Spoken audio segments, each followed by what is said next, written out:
দেখো, আমরা কিন্তু এটা জানতে পারছি যে ডিগ্রি তিন প্রকার: পজিটিভ, কম্পারেটিভ, সুপারলেটিভ।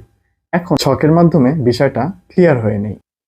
পজিটিভের ক্ষেত্রে no other, very few, as as. তাহলে সিরিয়ালটা হচ্ছে এরকম: 1 নম্বরে নো আদার, 2 নম্বরে ভেরি ফিউ, 3 নম্বরে অ্যাজ এস। ঠিক কম্পারেটিভের ক্ষেত্রে সিরিয়ালটা দেন এনি আদার, দেন মোস্ট আদার, দেন। সুপারলেটিভের ক্ষেত্রে 3 নেই, 1 নম্বর আর 2 নম্বর, দা, ওয়ান অফ দা।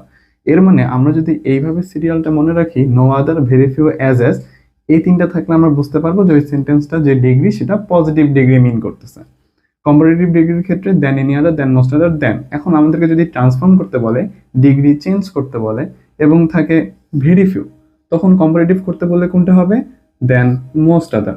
আবার আমাদের যদি সুপারলেটিভ থাকে ওয়ান অফ দা, তখন আমরা বুঝতে পারতেছি এটা 2 নম্বরে আছে। তখন সেটাকে যদি পজিটিভ করতে বলে, পজিটিভের 2 নম্বর কি? Very few. তাহলে ওই ডিগ্রিটা পজিটিভ করব আমরা ভেরি ফিউ দিয়ে। এবং আমাদের যদি 3 নম্বরে অ্যাজ এস থাকে এবং সেটাকে কম্পারেটিভ করতে বলে, তখন আমরা করব দেন দিয়ে। কিন্তু এই ক্ষেত্রে একটা জিনিস আমাদের মাথায় রাখতে হবে, সেটা হচ্ছে 3 নম্বরের ক্ষেত্রে, অর্থাৎ কম্পারেটিভ টু পজিটিভ অথবা পজিটিভ টু কম্পারেটিভ করার সময় আমাদেরকে একটা নট যুক্ত করে দিতে হবে। যদি সেন্টেন্সে অর্থাৎ কোশ্চেনের মধ্যেই নট থাকে, তাহলে আমাদের অ্যান্সারে আর নটটা দেওয়ার দরকার নাই। চলো আমরা উদাহরণ দেখে ফেলি।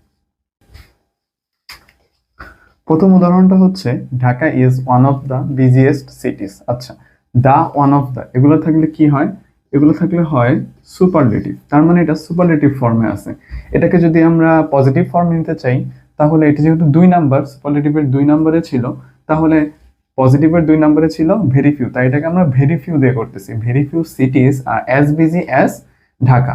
এখন যে 2 নম্বর যে সিরিয়ালটা ছিল, একটু আগে ছকে দেখলাম very few, one of the, আর একটা ছিল হচ্ছে দেন মোস্ট আদার। এগুলোর ক্ষেত্রে সবসময় একটা জিনিস মনে রাখতে হবে, প্লুরাল হবে। কি হবে?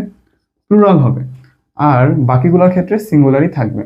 যেমন আরেকটা উদাহরণ, Khulna is not as busy as Dhaka. আচ্ছা, অ্যাজ এস থাকলে কি হয়? অ্যাজ এস থাকলে হয় পজিটিভ। পজিটিভের 3 নম্বরটা ছিল অ্যাজ এস।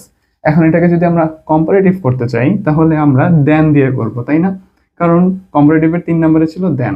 ঢাকা ইজ বিজিয়ার দেন খুলনা। এরপরে Rafi is the best boy in the class. এখন এখানে কি আছে? দ্য বেস্ট আছে। তার মানে এটা হচ্ছে সুপারলেটিভ ডিগ্রিতে আছে। আর এটাকে যদি আমরা পজিটিভ ডিগ্রিতে নিতে চাই, তাহলে দা কত নম্বরে ছিল? 1 নম্বরে ছিল। তেমনি ভাবে পজিটিভের 1 নম্বরে কোনটা ছিল?